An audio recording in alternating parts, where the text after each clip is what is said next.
Ladies and gentlemen, and boys and girls, I am Jeffrey Lyon.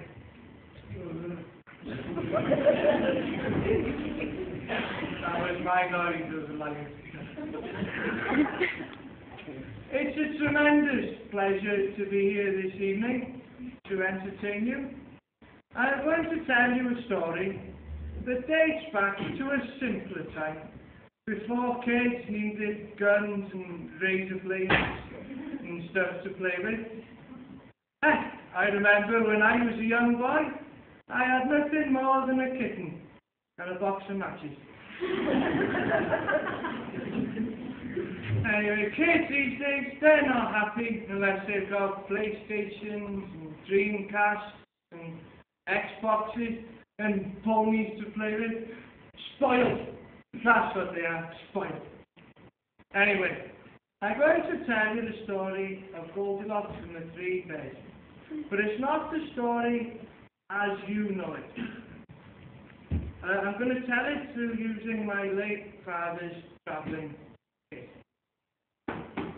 So, if we open it up here, you can see an artistic background with two lumps there, a castle, and a bush. And then we hang the curtains up here. Tremendous theatre. And then we start off with Goldilocks.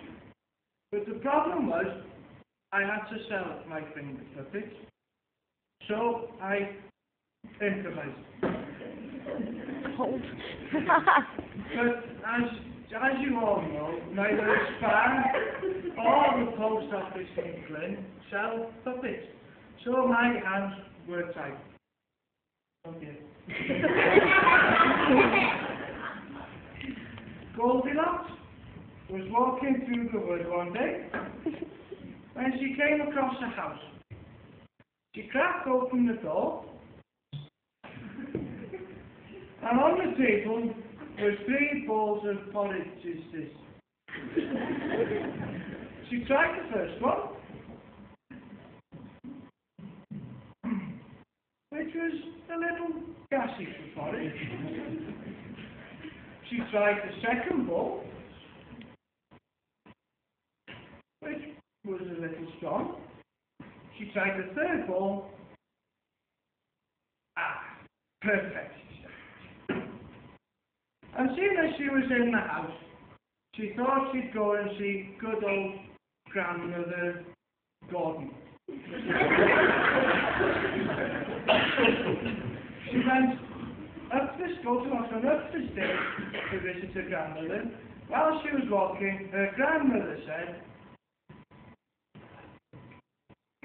"Boy, that's happening is wrong." No, that's not what she said. She said, "Oh, what big eyes you have, Goldilocks." And Goldilocks said, "Whatever."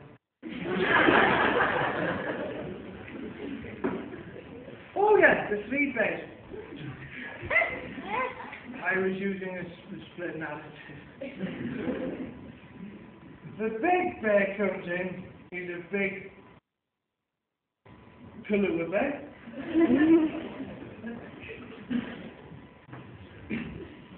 And he's a nasty, mean bear. And then Mummy Bear comes in, which happens to be Malcolm.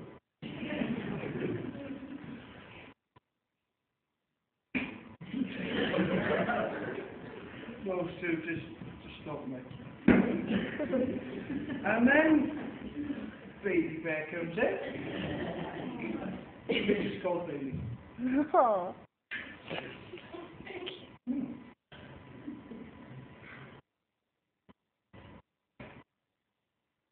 Oh dear, ladies and gentlemen, Baby Bear is down. But don't worry, he's got a twin brother.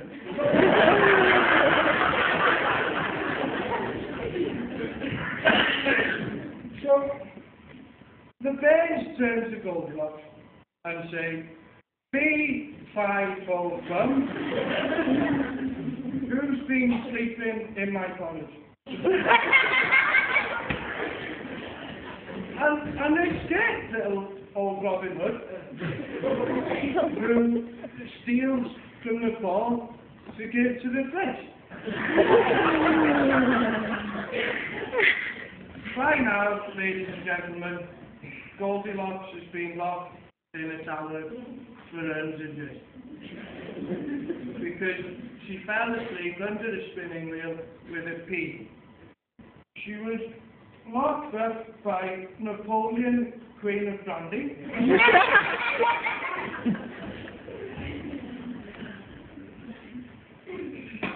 I wouldn't even talk about that. By now, Goldilocks thought it was time to escape. Luckily, standing outside was the good old Russian prince. And he looked up to the tower and said, "Let down your head, let down your head." And Goldilocks said, "Not by the head or my chinny chin chin." She was a surprisingly heavy.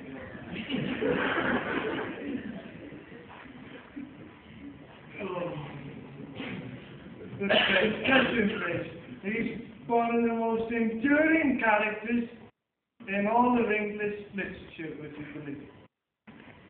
So, let's recap. Goldie Hawn.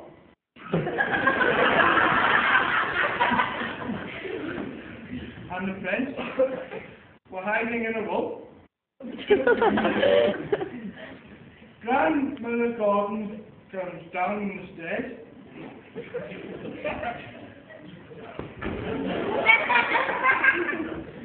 She beat a lot better with a mixer. And then we have the three, well, the money bed, the nicest bed. Big bed, nasty.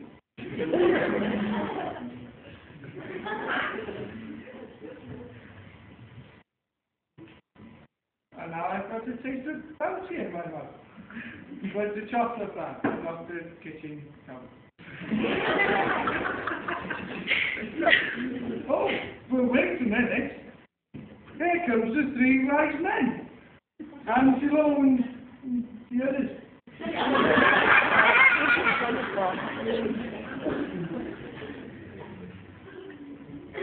Oh dear. I shouldn't have done the three wise men, ladies and gentlemen. Oh, it's a bit boring now. I mean, they're not even from this story.